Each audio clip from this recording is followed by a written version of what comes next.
ഓം നമോ ഭഗവതേ വാസുദേവായ. ശ്രീമന്നാരായണീയം. ദശകം 85, ശ്ലോകം 6-7. പ്രചകൃഷി യുധിഷ്ഠിരേ തദനു രാജസൂയാധ്വരം പ്രസന്നഭൃതകീഭവത് സകലരാജകവ്യാകുലം ത്വമപ്യയി ജഗത്പതേ ദ്വിജപദാവനേജാദികം ചകർത്ഥ കിമു കഥ്യത്തെ നൃപവരസ്യ ഭാഗ്യോന്നതിഃ തതഃ സവനകർമ്മണി പ്രവരമഗ്രപൂജാവിധിം വിചാര്യ സഹ ദേവവാഗനുഗതഃ സ ധർമാത്മജഃ വ്യഥത്ത ഭവതേ മുദാ സദസി വിശ്വഭൂതാത്മനെ തദാ സസുരമാനുഷം ഭുവനമേവ തൃപ്തിം ദദൗ.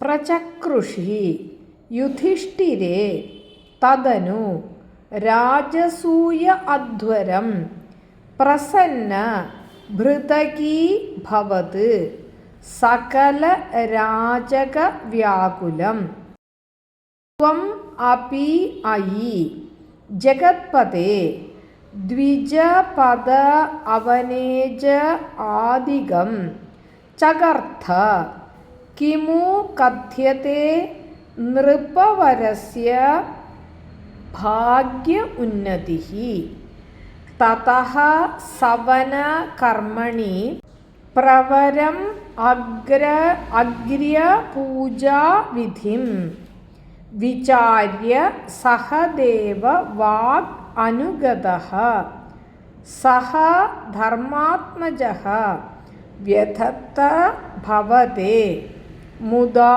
സദസി വിശ്വഭൂതാത്മനെ തദാ സ സുരമാനുഷം ഭുവനമേവ തൃപ്തിം ദധൗ. പദങ്ങൾ. ഹരേ കൃഷ്ണ. போன ஸ்லோகங்களில் பார்த்தோம் நம்ம அந்த கிருஷ்ணரும் ഭീമനും അർജുനനുമാ പോയി ജരാസന്ധന യുദ്ധം പണി ജരാസന്ധന വധം പണി അങ്ങിരുന്ന രാജാക്കന്മാരെയെല്ലാം ആരെല്ലാം അங்கே അറയിൽ ജയിലറയിൽ പോട്ടിരുന്നാളോ அந்த രാജാക്കന്മാരെയെല്ലാം വെളിയിൽ സ്വതന്ത്രമാക്കിന அப்படின்னு பார்த்தோம். 6வது ശ്ലോകത്തിൽ തദനു യുധിഷ്ഠിരേ പ്രസന്നഭൃതകീഭവത് സകല രാജകവ്യാകുലം. തദനു அதுக்கப்புறம் ആഫ്റ്റർ ദാറ്റ് യുധിഷ്ഠിരൻ தர்மபுத்திரனுக்கு പ്രസന്നം മനപ്രസാദமாக ഇരിക്കത്തക്കനെയാ. അതായത് ധർമ്മപുത്രർക്ക് സന്തോഷമുണ്ടാകത്തക്കനെയാ, അവരോട് ഭൃത്യത്വം സ്വീകരിക്കത്തക്കനെയാ സകല രാജാക്കന്മാരും.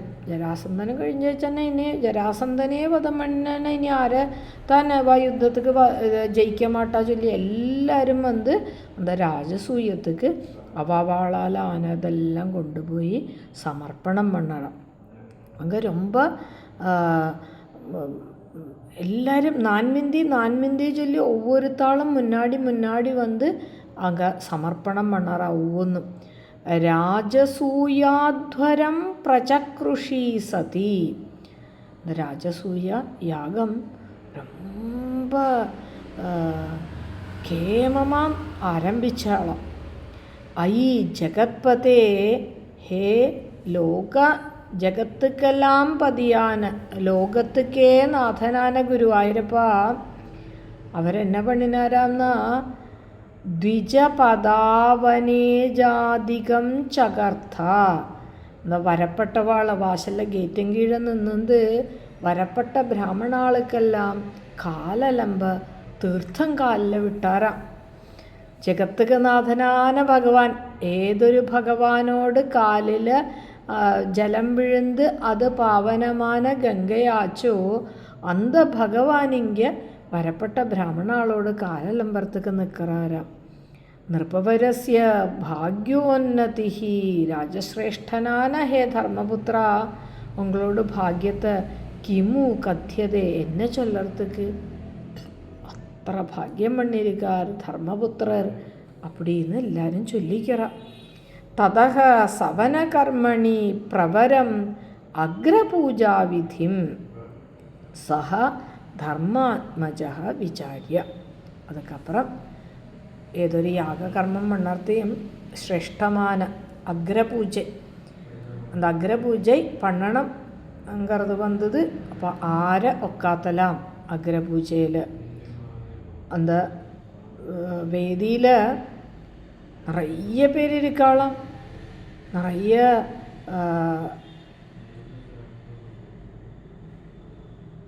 நிறைய மகர்ஷிமார் இருக்கலாம்.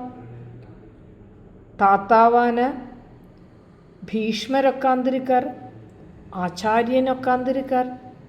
இப்படி எல்லாரும் இருக்கப்பட்ட அந்த வேദിയിൽ ആരാക്കും അഗ്രപൂജയ്ക്ക് ശ്രേഷ്ഠനായി ഇരിക്കപ്പെട്ടത്.